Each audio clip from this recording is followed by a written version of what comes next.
Баламды медресеге білдеп бердім. Шәкәрім айтат, бір Аллаға сыйынып кел балалар оқылық дейді.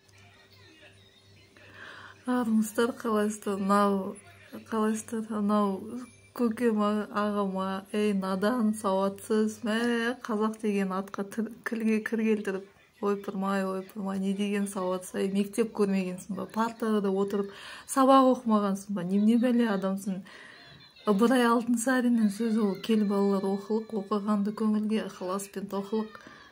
Ойпырмай, бәрін сол Құнанбайдың екі, біреуі жиен шарма, біреуі баласы. Бәрі Құнанбайдың біз жеріне тыға бересіңдер ма? Ойпырмай. Не деген сауатсыз, не деген надан. Абай атан өзі айтып кеткен ғой, өз қазағына өзі көңіл қалып, өзі жүрегі ауырып кеткен кісі. Ойпырмай, жайында қалдырыңдар сол бейшараларды, кітап оқыңдар, супер исламист болсаңдар, сол хираятты, сол 114 сүренің күнде жаттап, күнде оқыңдар, ана раббылар не айтқандарын. Тәңірші, ол сен өзің қазағың, ол сен ұлттық діңгегің, ол сен дүние танымын, ол сен өмірлік ұстанымын, қазақ деген жаратылысың, ол сен.